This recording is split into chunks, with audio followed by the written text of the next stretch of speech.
Greetings and welcome to a new narration by DrTorment.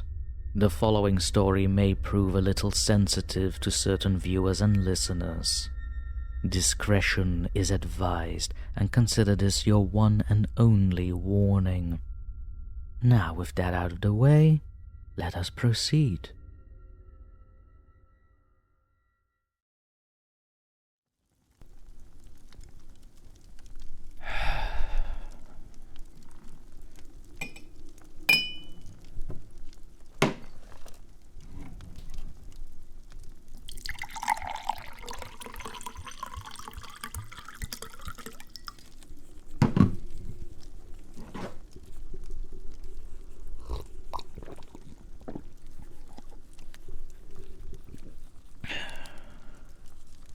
It's time.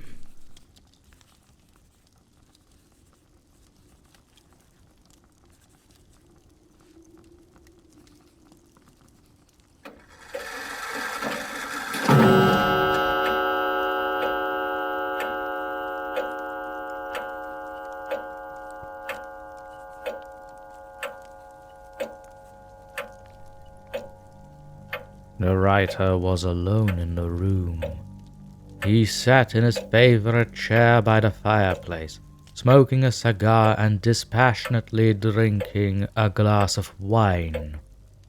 The hissing of the gas lamps was all but drowned out by the ticking of the clock that echoed in the room with a near-maddening rhythm. He watched the reflection of the firelight dance in his wineglass, and he sighed. So, this is what it feels like to sell one's soul, he thought to himself as he casually sipped from his glass. It wasn't quite 11:30 when the lights of the room dimmed, if only for the briefest of moments. The flames in the fireplace erupted and a chill permeated the room. The writer knew he was no longer alone. He tensed up in his seat and tried in vain not to shiver. He took another drink of wine to calm his failing nerves. A typescript landed with a heavy thud on the table next to the 54-year-old writer. Very amusing, said a voice from behind with a strange intonation. So you approve of this draft? He did not attempt to look at his visitor. His eyes gravitated towards his glass of wine. He swirled the remainder of its contents gently and listened as footsteps moved around the spot where he sat. Footsteps that were almost in perfect unison with the ticking of the clock. Though he tried not to look, he could see the tall, dark figure of the man before him help himself to a nearby seat. You have omitted enough information, and added plenty of funny characters to distract your readers.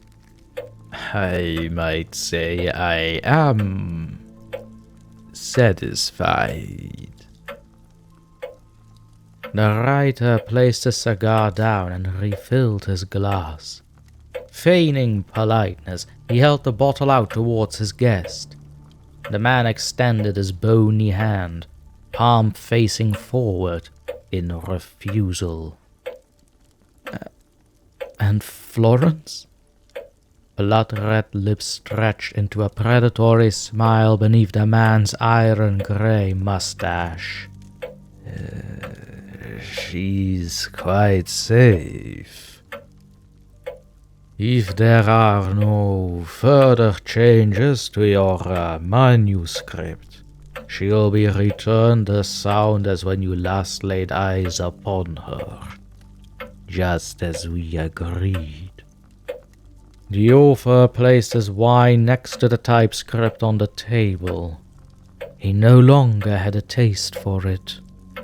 He sat silently for a long while and stroked his beard involuntarily, lost in thought.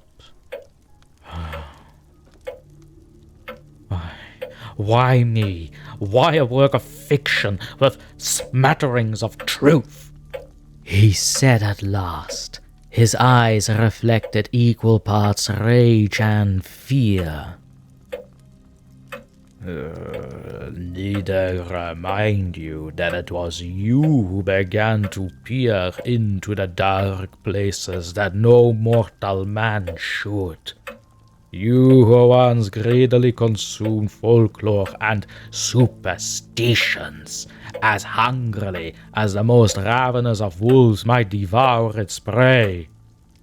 You learned much in your travels, enough to be a threat, even to me. Or, with the proper persuasion, a great aid to my cause. The world will know me, but they will not believe. They will fear me, yet not guard against me.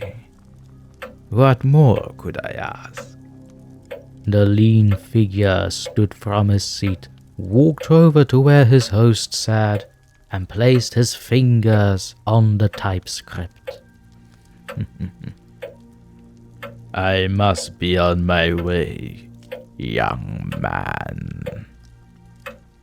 But before I leave, if I may offer one other suggestion, your title, The Undead, is rather lackluster.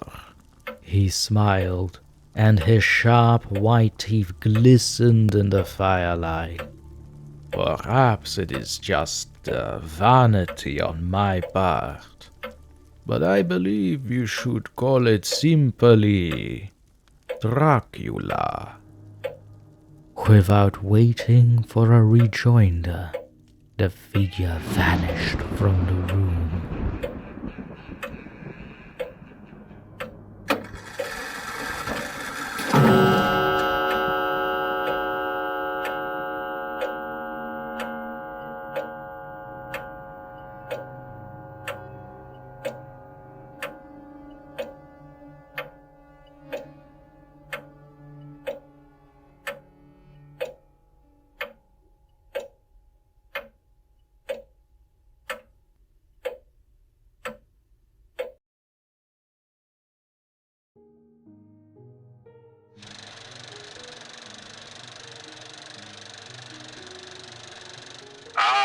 Let us delve into the chilling depths of this rather sinister tale about an old friend.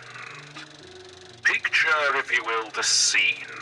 A solitary writer, ensconced in his study, surrounded by the flickering flames of a fireplace and the ominous ticking of a clock. With every sip of wine, every puff of his cigar, he sinks deeper into a world of darkness and intrigue, oblivious to the looming presence that lurks just beyond his perception. The very air seems thick with impending doom. And then, like a whisper from the shadows, the visitor arrives. A mysterious figure whose very presence sends shivers down the spine. His cryptic words drip with menace, revealing a pact forged in the darkest recesses of the human soul. As he inspects the writer's manuscript with an air of disdain, we are drawn into a web of deception and desperation. And yet, it is not merely the revelation of the visitor's true nature that sends a shiver down the spine, but the implications of his final suggestion. The before he vanishes into the ether, leaving behind naught but a whisper on the wind. He bestows upon our writer a title that will echo through the annals of literary history: Dracula. Speaking of our resident in room 1462, he did always love attention in his not-quite-dead state, but as long as I've known him, the good Count does provide excellent company. As long as his dietary needs are fulfilled, of course. Addendum. Maybe those would-be investigators can be added to the barrels. Bread for the undead.